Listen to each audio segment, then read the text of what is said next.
Hi all, day 3ಗೆ ಸ್ವಾಗತ. ಇವತ್ತು ನನ್ನ ವೆಯ್ಟ್ ಬಂದು 72.50 ಗ್ರಾಮ್ಸ್ ಇದ್ದೀನಿ. ನೀವೇ ನೋಡ್ತಾ ಇರ್ಬೋದು, ತುಂಬ ಖುಷಿ ಆಗ್ತಾಯಿದೆ. ಅಟ್ಲೀಸ್ಟ್ 200 ಆದರೂ 300 ಗ್ರಾಮ್ಸ್ ಆದರೂ ಪರ್ ಡೇ ನಮಗೆ ಕಮ್ಮಿ ಆಗ್ತಾಯಿದ್ರೆ ಅದು ನಮಗೆ ಪಾಸಿಟಿವ್ ಆಗಿ ನಾವು ತಗೊಳ್ಳೋಣ. ಇವತ್ತು ನಾನು ದಾವತ್ ಅವ್ರದ್ದು ಬ್ರೌನ್ ರೈಸ್ ಇಟ್ಕೊಂಡು ಒಂದು ವೆಜಿಟೇಬಲ್ ಬಾತ್ ಮಾಡೋಣ ಅಂತ. ವೆಜಿಟೇಬಲ್ಸ್ ಅಂದರೆ ತುಂಬ ವೆಜಿಟೇಬಲ್ಸ್ ಏನೂ ಆಗ್ತಾಯಿಲ್ಲ, ಬರೀ ನಾನು ಸೋಯಾ ಚಂಕ್ಸ್ ಮತ್ತು ಕ್ಯಾಬೇಜನ್ನು ಬೆಳೆಸ್ಕೊಂಡು ಇವತ್ತು ಮಾಡ್ತಾ ಇದ್ದೀನಿ. 1 ಗ್ಲಾಸಷ್ಟು ಬ್ರೌನ್ ರೈಸ್ ತೊಗೊಂಡಿದ್ದೀನಿ, ನೋಡ್ತಾ ಇರ್ಬೋದು. ಅದನ್ನ ಚೆನ್ನಾಗಿ ವಾಶ್ ಮಾಡಿ ಅದಕ್ಕೆ 2 ಗ್ಲಾಸಸ್ ಆಫ್ ವಾಟರ್ ಹಾಕಬೇಕು. ನಾನು ಯಾವ ಗ್ಲಾಸಲ್ಲಿ ತಗೊಂಡೆ ಅದರಲ್ಲೇ ಹಾಕಿ ಒಂದು ಸೈಡಿಗೆ ನೆನೆಸಿಡ್ತಾ ಇದ್ದೀನಿ. ಒಂದು ಹಾಫ್ ಆನ್ ಅವರ್ ನಾವು ಬೇರೆ ಎಲ್ಲ ಪ್ರಿಪೇರ್ ಮಾಡುವಾಗ ಇದು ನೆನೆಸಿಟ್ರೆ ಒಳ್ಳೆಯದು. ಇದ್ರ ಜೊತೆಗೆ ಬೇಬಿ ಸೋಯಾ ಚಂಕ್ನ ನೆನೆಯಕ್ಕೆ ಹಾಕಿಡ್ಬೇಕು. ಅದ್ರ ಜೊತೆಗೇನೆ ಇವಾಗ ನಾವು ಇದೆಲ್ಲ ಕಟ್ ಮಾಡಿ ರೆಡಿ ಮಾಡೋಷ್ಟೊತ್ತಿಗೆ ಅದು ಕೂಡ ನೆಂದಿರುತ್ತೆ. ಎರಡನ್ನೂ ಸಹ ನೀರು ಹಾಕಿ ಒಂದು ಕಡೆ ನಾನು ತೆಗೆದಿಡ್ತಾ ಇದ್ದೀನಿ. ಒಂದು 20 ಮಿನಿಟ್ಸ್ ನೆಂದರೆ ತುಂಬ ಟೇಸ್ಟಿಯಾಗಿರುತ್ತೆ. ಈಗ ನೀವು ಕ್ಯಾಬೇಜ್ ಅಂತಲ್ಲ, ಈ ಬಾತ್ಗೆ ಬೇರೆ ಏನು ಬೇಕಾದ್ರೂ ವೆಜಿಟೇಬಲ್ಸ್ ಹಾಕ್ಬೋದು. ನಮ್ಮ ಮನೇಲಿ ಇವತ್ತು ಇದು ಅವೈಲೇಬಲ್ ಇತ್ತು, ಅದಕ್ಕೋಸ್ಕರ ಇದನ್ನ ನಾನು ಯೂಸ್ ಮಾಡ್ತಾ ಇದ್ದೀನಿ. ಇವಾಗ 2 ಟೇಬಲ್ ಸ್ಪೂನ್ ಆಫ್ ಕೊಕೊನಟ್ ಆಯಿಲ್ನ ಕುಡ್ಕೊಳ್ತಾ ಇದ್ದೀನಿ.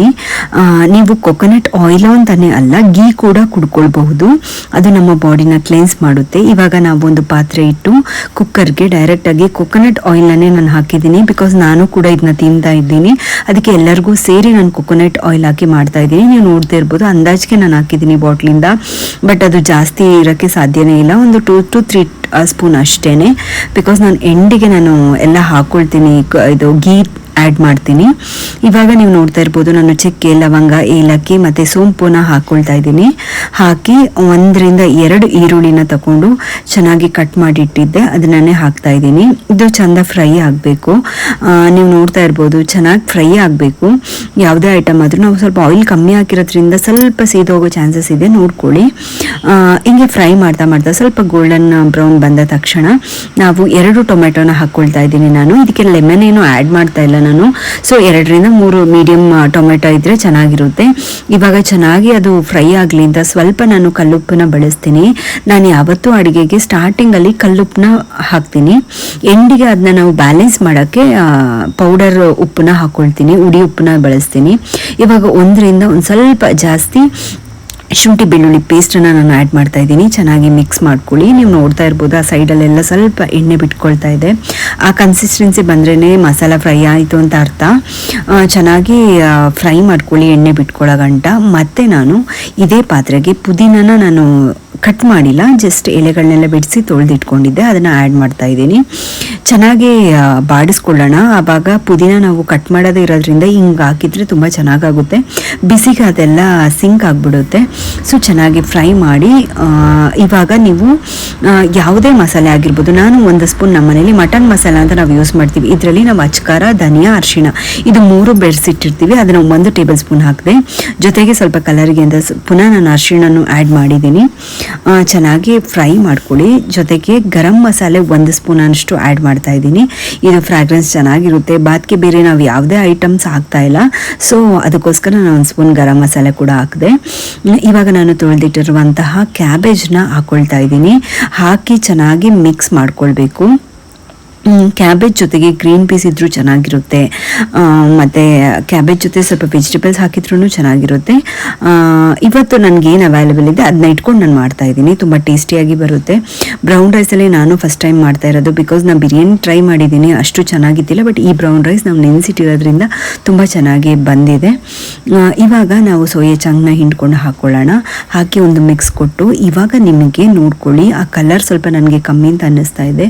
ಆ ರೀಸನ್ಗೋಸ್ಕರ ನಾನು ಒಂದು ಸ್ವಲ್ಪ ಸ್ಪೈಸಸ್ನ ಪುನಃ ಆ್ಯಡ್ ಮಾಡೋಣ ಅಂತ ಪ್ಲಾನ್ ಮಾಡಿದ್ರು. ಎಲ್ಲ ಮಸಾಲೆನ ರುಬ್ಬಿ ಕೂಡ ಈ ಥರ ಬಾತ್ ಮಾಡ್ತಾರೆ, ಅದು ಇನ್ನೂ ಸ್ವಲ್ಪ ಕಲರ್ಫುಲ್ ಆಗಿರುತ್ತೆ. ನಾನು ಇವತ್ತು ತುಂಬ ಸ್ಪೈಸಸ್ ಆ್ಯಡ್ ಮಾಡಿಲ್ಲ. ಇವಾಗ ಪುನಃ ಅರ್ಧ ಟೇಬಲ್ ಸ್ಪೂನಷ್ಟು ಖಾರದ ಪುಡಿ ಹಾಕ್ಕೊಳ್ತಾ ಇದ್ದೀನಿ. ಜೊತೆಗೆ ಒಂದು ಸ್ಪೂನಷ್ಟು ನಾನು ಗರಂ ಮಸಾಲೆ ಕೂಡ ಆ್ಯಡ್ ಮಾಡ್ತಾ ಇದ್ದೀನಿ. ಬಿಕಾಸ್ ನನಗೆ ಮಸಾಲ ತುಂಬ ಕಮ್ಮಿ ಅಂತ ಅನ್ನಿಸ್ತು, ಯಾಕಂದರೆ ಕ್ಯಾಬೇಜ್ ತುಂಬ ಆ್ಯಡ್ ಮಾಡಿಬಿಟ್ಟಿದ್ದೀನಿ. ಇದನ್ನ ಕಲಸಿ ಆದಮೇಲೆ ನಾವು ನೆನೆಸಿಟ್ಟಿರೋ ಅಕ್ಕಿನ ಹಾಗೆ ತೆಗೆದು ಹಾಕ್ಕೊಳ್ಬೇಕು. ಆ ನೀರು ಅಲ್ಲೇ ಬಿಟ್ಟಿರೋಣ. ಅದೇ ನೀರನ್ನು ನಾನು ನೆಕ್ಸ್ಟ್ ಬಳಸ್ಕೊಳ್ತಾ ಇದ್ದೀನಿ. ಆದಷ್ಟು ಹಂಗೆ ತೆಗೆದು ಹಾಕಿ ನೆಕ್ಸ್ಟ್ ಆ ನೀರನ್ನ ಸ್ವಲ್ಪ ಅಕ್ಕಿ ಎಲ್ಲ ಅದರಲ್ಲೇ ಉಳಿದ್ರೂ ಪರವಾಗಿಲ್ಲ, ನಾವು ಅದೇ ನೀರನ್ನ ಆ್ಯಡ್ ಮಾಡ್ತೀವಲ್ವ, ನೆಂದರೆ ಒಳ್ಳೆಯದು ಅಂತ ನಾನು ಅದೇ ವಾಟರ್ನ ಕ್ವಾಂಟಿಟಿನ ಲೆಕ್ಕ ಹಾಕ್ಬಿಟ್ಟು ಇಟ್ಟಿರೋದು. ಇವಾಗ ನೀವು ನೋಡ್ತಿರ್ಬೋದು ಚೆನ್ನಾಗೊಂದು ಮಿಕ್ಸ್ ಕೊಡಿ. ಮಿಕ್ಸ್ ಕೊಟ್ಟ ಮೇಲೆ ಆ ನೀರನ್ನ ನೀವು ಹಾಕೊಳ್ಳಿ. 1:2 ರೇಷಿಯೋದಲ್ಲಿ ನಾನು ಮಾಡ್ತೀನಿ. 1:2 ಇಲ್ಲದಿದ್ರೂ ಬಾಸುಮತಿ ರೈಸ್ನ ಒಂದು ಸ್ವಲ್ಪ ಕಮ್ಮಿ ಹಾಕಿದ್ರೂ ಚೆನ್ನಾಗೇ ಬರುತ್ತೆ. ಇವಾಗ ನಾನು ಚೆನ್ನಾಗಿ ಮಿಕ್ಸ್ ಕೊಡ್ತಾ ಇದ್ದೀನಿ. ನೀವು ಈ ಟೈಮಲ್ಲಿ ಸ್ವಲ್ಪ ಉಪ್ಪನ್ನ ನೋಡ್ಕೊಂಡು ಹಾಕೊಳ್ಳಿ. ನನಗೆ ಸ್ವಲ್ಪ ಕಮ್ಮಿ ಅಂತ ಅನ್ನಿಸ್ತು, ಅದಕ್ಕೆ ಒಂದು ಸ್ವಲ್ಪ ಉಪ್ಪನ್ನ ಆ್ಯಡ್ ಮಾಡಿದೆ. ನಾನು ಹೇಳಿದೆ ಅಲ್ವಾ, ಬ್ಯಾಲೆನ್ಸ್ ಮಾಡೋಕ್ಕೆ ನಾನು ಉಡಿ ಉಪ್ಪನ್ನ ಬಳಸ್ತೀನಿ. ಇವಾಗ ಕಟ್ ಮಾಡಿರೋಂಥ ಕೊತ್ತಂಬರಿ ಸೊಪ್ಪನ್ನ ನಾನು ಆ್ಯಡ್ ಮಾಡ್ತಾ ಇದ್ದೀನಿ. ಚೆನ್ನಾಗಿರುತ್ತೆ. ಜೊತೆಗೆ 1-2 ಟೇಬಲ್ ಸ್ಪೂನ್ ಅಷ್ಟು ತುಪ್ಪ ಆ್ಯಡ್ ಮಾಡ್ತಿದ್ದೀನಿ. ಬಿಕಾಸ್ ನಾನು ತೆಂಗಿನ ಎಣ್ಣೆ ತುಂಬ ಕಮ್ಮಿ ಹಾಕಿದ್ದೆ, ಅದಕ್ಕೆ ಇವಾಗ 2 ಟೇಬಲ್ ಸ್ಪೂನ್ನಷ್ಟು ನಾನು ತುಪ್ಪನ ಬಳಸ್ತಾ ಇದ್ದೀನಿ. ಚೆನ್ನಾಗೊಂದು ಮಿಕ್ಸ್ ಕೊಡಿ. ಚೆನ್ನಾಗಿ ಕುದಿಬೇಕು ಇದು ನೀರು, ಆವಾಗ ನಮಗೆ ಅನ್ನ ಎಲ್ಲ ಮಿಕ್ಸ್ ಆಗಿ ಚೆನ್ನಾಗಿರುತ್ತೆ. ನಾವು ಕುದಿಯೋಕ್ಕಿಂತ ಮುಂಚೆನೇ ನಾವು ಲಿಡ್ನ ಕ್ಲೋಸ್ ಮಾಡಿದರೆ ತುಂಬ ಮಸಾಲೆನೇ ಬೇರೆ ರೈಸೇ ಬೇರೆ ಅಂತಿರುತ್ತೆ. ಕುದಿಯೋ ಟೈಮಿಗೆ ಹಾಕಿ 2 ವಿಶಲ್ ಕೊಟ್ಟರೆ ಸೂಪರ್ ಆದ ಬಾತ್ ರೆಡಿ ಆಗುತ್ತೆ. ಇವಾಗ ನಾನು ಒಂದು ಸೈಡಿಗೆ ವಾರ್ಮ್ ವಾಟರ್ನ ರೆಡಿ ಮಾಡ್ಕೊಳ್ತಾ ಇದ್ದೀನಿ. ನೀವು ನೋಡ್ತಾ ಇರ್ಬೋದು, ನಾನು ಹೇಳಿದೆ ನಿಮಗೆ ಡಿಟಾಕ್ಸ್ ವಾಟರ್ ಯಾವುದೇ ಆದರೂ ಪರವಾಗಿಲ್ಲ, ನಾವು ಯೂಸ್ ಮಾಡಬೇಕು. ಒಂದು ಜೀರಾ ವಾಟರ್ ತಪ್ಪಿದ್ರೆ ನಮಗೆ ಕೊತ್ತಂಬರಿದು ಬೀಜ ಕಾಳಿದೆ ಅಲ್ವಾ, ಕೊರಿಯಂಡರ್ ಅದು ಬೀಜ, ಅದರದ್ದು ಬೇಕಾದ್ರೆ ಮಾಡ್ಕೊಳ್ಬೋದು. ಸಾಂಬಾರ ಅಂತ ಹೇಳ್ತೀವಿ ನಮ್ಮ ಕಡೆ. ಇವತ್ತು ನಾನು ಬರೀ ಲೆಮನ್, ಸಾಲ್ಟ್ ಮತ್ತು ಹಾಟ್ ವಾಟರ್ನ ಕುಡ್ಕೊಳ್ತಾ ಇದ್ದೀನಿ. ಇದು ನಮ್ಮ ಬಾಡಿನ ಕ್ಲೆನ್ಸ್ ಮಾಡುತ್ತೆ. ಪ್ರತಿದಿನ ನಾವು ಕೊಕೊನಟ್ ಆಯಿಲ್ 2 ಟೇಬಲ್ ಸ್ಪೂನ್ ಕುಡಿಯೋದ್ರಿಂದ ನಮ್ಮ ಇಂಟೆಸ್ಟೈನ್ ಎಲ್ಲ ಗಟ್ ಹೆಲ್ತ್ ತುಂಬ ಒಳ್ಳೆಯದು. ಅದು ನೀಟಾಗಿ ಡಿಟಾಕ್ಸ್ ಮಾಡುತ್ತೆ ನಮ್ಮ ಬಾಡಿನ. ಟಾಕ್ಸಿನ್ಸ್ ಎಲ್ಲ ರಿಮೂವ್ ಆಗುತ್ತೆ. ಸೊ ನಮ್ಮ ಗಟ್ ನೀಟಾಗಿ ಹೆಲ್ದಿ ಆಗಿದ್ರೆ ನಾವು ಆದಷ್ಟು ವೆಯ್ಟ್ ಲಾಸ್ನ ನೋಡ್ಬೋದು. ಸೊ ಈ ಥರ ನೀವು ಟ್ರೈ ಮಾಡಿ. ಸ್ವಲ್ಪ ಕುಡಿಯೋಕ್ಕೆ ಕಷ್ಟನೇ, ಸಾಲ್ಟ್ ಇರುತ್ತೆ, ಲೆಮನ್ ಇರುತ್ತೆ, ಬಟ್ ಆದ್ರೂ ಅದು ಅಭ್ಯಾಸ ಮಾಡ್ಕೊಳ್ಬೋದು. ಹೆಲ್ದಿ ಆಗಿರೋದು ಖಂಡಿತವಾಗ್ಲೂ ಯಾವತ್ತಿದ್ರೂ ನಮಗೆ ಕಷ್ಟ ಆಗ್ತಾ ಇರುತ್ತೆ, ಬಟ್ ನಾವು ಅದನ್ನ ರೂಟೀನ್ ಮಾಡಿಕೊಂಡ್ರೆ ಎಲ್ಲನೂ ಸುಲಭ ಆಗುತ್ತೆ. ಇವಾಗ ಒಂದು 12 ಗಂಟೆ ಆಯಿತು. ನನಗೆ ಕಾಫಿ ಕುಡಿಯೋದಿದ್ರೆ ತಲೆ ಒಂಥರ ಭಾರ ಆದಂಗೆ ಅನಿಸುತ್ತೆ. ಸೊ ಇವಾಗ ನಾವು ಶುಗರ್ ಮತ್ತು ಬೆಲ್ಲ ಹಾಕಿದ ಕಾಫಿ ಕುಡಿಯೋಕ್ಕಾಗಲ್ಲ, ಅದಕ್ಕೋಸ್ಕರ ಬುಲೆಟ್ ಕಾಫಿ ನೆನಪು ಮಾಡ್ಕೊಂಡು ಕುಡಿತಾ ಇದ್ದೀನಿ. ನನಗೆ ಬುಲೆಟ್ ಕಾಫಿ ಕುಡಿದ್ರೆ ತುಂಬ ಮೈಂಡ್ ಫ್ರೀ ಇರುತ್ತೆ, ಖುಷಿ ಅನಿಸುತ್ತೆ. ನಾನು ತುಂಬ ಆ್ಯಕ್ಟಿವ್ ಅಂತ ಅನ್ನಿಸ್ತೀನಿ. ಬಟ್ ಕುಡಿಯೋದೇ ಕಾಫಿ, ಟೀ ಏನೂ ಇಂಟೇಕ್ ಇಲ್ಲ ಅಂದರೆ ಒಂಥರ ಬ್ಲ್ಯಾಂಕ್ ಆಗಿಬಿಡುತ್ತೆ. ಸೊ ಅದಕ್ಕೋಸ್ಕರ ನಿಮಗೆ ನಾನು ಬುಲೆಟ್ ಕಾಫಿದು ರೆಸಿಪಿನ ಹಿಂದಿನ ಬ್ಲಾಗಲ್ಲಿ ಶೇರ್ ಮಾಡಿದ್ದೀನಿ. ಆದರೂ ಇನ್ನೊಂದು ಸತಿ ಹೇಳ್ತೀನಿ, ನಮಗೆ ಎಷ್ಟು ಗ್ಲಾಸ್ ಬೇಕೋ ಅಷ್ಟು ಗ್ಲಾಸಲ್ಲಿರುವ ನೀರನ್ನು ಬಿಸಿ ಮಾಡ್ಕೊಳ್ಳಿ ಅದೇ ಮೆಷರ್ಮೆಂಟಿಗೆ. ಜೊತೆಗೆ ಒಂದು ಮಿಕ್ಸಿ ಜಾರಿಗೆ ಒಂದು ಸ್ವಲ್ಪ ಕಾಫಿ ಪುಡಿ, ಇನ್ಸ್ಟೆಂಟ್ ಕಾಫಿ ಪೌಡರೇ ಆಗಬೇಕಿದ್ದಕ್ಕೆ, ಅದೊಂದು ಸ್ವಲ್ಪ ಹಾಕ್ಕೊಳ್ಳಿ. ಅದ ನಂತರ 1 ಟೇಬಲ್ ಸ್ಪೂನಷ್ಟು ತುಪ್ಪ ಹಾಕ್ಕೊಳ್ಳಿ. ಇದೆರಡು ಮಿಕ್ಸಿಗೆ ನಾವು ಕಾಯಿಸಿರುವಂತಹ ಬಿಸಿ ನೀರನ್ನ ಸಹ ಸೇರಿಸ್ಕೊಂಡು ಜಸ್ಟ್ 1 ರೌಂಡ್ ನೀವು ಆನ್ ಮಾಡಿ ಆಫ್ ಮಾಡಿದರೆ ಸಾಕು. ಚೆನ್ನಾಗಿ ಅದು ಮಿಕ್ಸ್ ಆಗ್ತದೆ, ಬ್ಲೆಂಡ್ ಆಗುತ್ತೆ. ನನಗೆ ಇವತ್ತು ಲಿಡ್ ನಾನು ಸರಿಯಾಗಿ ಕ್ಲೋಸ್ ಮಾಡಿಲ್ಲ, ರಪ್ ಅಂತ ಆರ್ಬಿಡ್ತು. ಬಟ್ ಅದನ್ನು ಹೆಂಗೋ ಬ್ಯಾಲೆನ್ಸ್ ಮಾಡಿದೆ, ತುಂಬ ಎಲ್ಲ ವೇಸ್ಟ್ ಆಗಿಲ್ಲ. It's okay. ಬಟ್ ಕೆಲವೊಮ್ಮೆ ಹಿಂಗೆ ಆಗೋಗ್ಬಿಡುತ್ತೆ, ಏನು ಮಾಡೋದು. ಅದನ್ನ ಮತ್ತೆ ನಾನು ಕ್ಲೀನ್ ಮಾಡ್ಕೊಳ್ಳೋಣ ಅಂತೇಳಿ ವೀಡಿಯೋನ ಹಂಗೆ ಕಂಟಿನ್ಯೂ ಮಾಡ್ತಾ ಇದ್ದೆ. ಪುನಃ ಮಾಡಿದರೆ ಪ್ರೊಸೆಸ್ ಲೇಟ್ ಆಗುತ್ತೆ ಅಂತೇಳಿ ಒಂದು ಸ್ವಲ್ಪ ಎಲ್ಲ ಆಚೀಚೆ ಚೆಲ್ಬಿಡ್ತು. ನೋಡ್ತಾ ಇರ್ಬೋದು, ಹಿಂಗೆ ಚೆನ್ನಾಗಿ ಬ್ಲೆಂಡ್ ಆದರೆ ಸೇಮ್ ನಮಗೆ ಮಿಲ್ಕ್ ಹಾಕಿದ ಕಾಫಿ ಹೆಂಗೆ ಬರುತ್ತೆ ಅದೇ ಥರ ಬರುತ್ತೆ. ನೋಡ್ತಾ ಇರ್ಬೋದು, ಅಲ್ಲೆಲ್ಲ ಚೆಲ್ಲೋಗಿದೆ. ಈಗ ನಾನು ಏನು ಮಾಡ್ತೀನಿ ಅಂತ ಹೇಳಿದರೆ, ಅದೇ ಬೌಲಿಗೆ ಮಿಕ್ಸ್ ಆಗಿರೋದನ್ನ ಹಾಕ್ಕೊಳ್ತೀನಿ.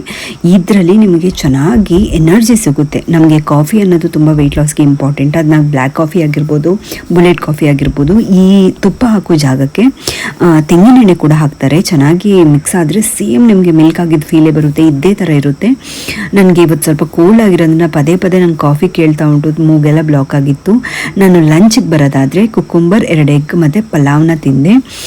ಅದಾದಮೇಲೆ ನಾನು ಸ್ನಾನಕ್ಕೆಲ್ಲ ಹೋಗಿ ಬಂದು ಫ್ರೆಶ್ ಅಪ್ ಆದೆ. ಸ್ನಾನ ಮಾಡಿದ ತಕ್ಷಣ ತುಂಬ ಹೆಡ್ಡೇಕ್, ಕೋಲ್ಡ್ ಆಗಿಬಿಟ್ಟಿದೆ. ಅದಕ್ಕೆ ಒಂದು ಚೆನ್ನಾಗಿ ಕಾಫಿ ಕುಡಿಯೋಣ ಅಂತ 4 o'clockಗೆ ವಿತೌಟ್ ಬೆಲ್ಲ ನಾನು ಈಗ ಒಂದು ಕಾಫಿ ಕುಡ್ಕೊಳ್ತಾ ಇದ್ದೀನಿ. ತುಂಬ ಕೋಲ್ಡ್ ಆಗಿದೆ, ವೆದರ್ ಸಿಕ್ಕಾಪಟ್ಟೆ ಡಲ್ ಇದೆ. ನೈಟಿಗೆ 1 ಪುಲ್ಕ ಚಪಾತಿ ಆಯಿಲ್ ಇಲ್ಲದೇನೆ ತಗೊಳ್ತಿದ್ದೀನಿ, 1 ಎಗ್ ಆಮ್ಲೆಟ್, ಮತ್ತು ನಾನೊಂದು ವೆಜ್ ಪಲ್ಯ ಮಾಡಿದ್ದೆ, ಅದರಿಂದ ಅದನ್ನೇ ಬಳಸ್ಕೊಳ್ತಿದ್ದೀನಿ. ಮನೆಯವ್ರಿಗೆ ಅಂತ ಮಾಡಿದ್ದೆ. ಇದು ನನ್ನ ಮಗಳದ್ದು ಪ್ಲೇಟ್. ಪಲ್ಯ, 2 ಎಗ್ಗದ ಆಮ್ಲೆಟ್ ಮತ್ತು ಸಿಹಿಬೇಳೆ ಸಾರು ಅಂತ ಹೇಳ್ತೀವಿ, ಅದು ಮಾಡಿದ್ದೆ. ರೈಸ್ ಮಾಡಿದ್ದೆ. ನೈಟ್ 10 ಗಂಟೆ ಆಗೋಷ್ಟೊತ್ತಿಗೆ ನಾನು ಮನೇನ ಕಂಪ್ಲೀಟಾಗಿ ಕ್ಲೀನ್ ಮಾಡಿ ನೆಕ್ಸ್ಟ್ ಡೇಗೆ ಏನೇನು ಬೇಕೋ ಅದನ್ನ ರೆಡಿ ಮಾಡಿ ಇಟ್ಕೊಳ್ತೀನಿ. ನೋಡ್ತಾ ಇರ್ಬೋದು, ಹಾಲಿದ್ರೆ ಹಾಲು ಬಿಸಿ ಮಾಡಿ ಒಂದು ಸೈಡಿಗೆ ಇಡ್ತೀನಿ. ಇವಾಗ ಬೆಳಗ್ಗೆ ನಾನು ಬಿಸಿಬೇಳೆ ಬಾತ್ ಮಾಡೋಣ ಅಂತೇಳಿ ವೆಜಿಟೇಬಲ್ಸ್ ಕಟ್ ಮಾಡಿ ಇಟ್ಟಿದ್ದೀನಿ. ಬಟಾಣಿ ನೆನೆಯಕ್ಕೆ ಹಾಕಿದ್ದೀನಿ, ಮತ್ತು ಶೇಂಗಾ ಬೀಜ ಕೂಡ ರಾತ್ರಿ ನೆನೆಯಕ್ಕೆ ಹಾಕ್ಬಿಡ್ತೀನಿ. ಇವತ್ತಿನ ವ್ಲಾಗ್ ಈ ರೀತಿ ಏನು ಮಾಡ್ತೀನಿ, ಪಿಕ್ ನೋಡುವಾಗ ಏನೋ ಒಂದ್ಸಾರ ಉತ್ಸಾಹ. Thank you all. ನನ್ನ ಚಾನಲ್ನ ಹೀಗೆ ಸಬ್ಸ್ಕ್ರೈಬ್ ಮಾಡ್ಕೊಳ್ಳಿ, ಸಪೋರ್ಟ್ ಮಾಡಿ. ಇದೇ ಥರ ಒಳ್ಳೆ ವಿಡಿಯೋದೊಂದಿಗೆ ನಾನು ನಿಮ್ಮನ್ನ ಪುನಃ ಭೇಟಿ ಆಗ್ತೀನಿ. ಧನ್ಯವಾದಗಳು. Thank you.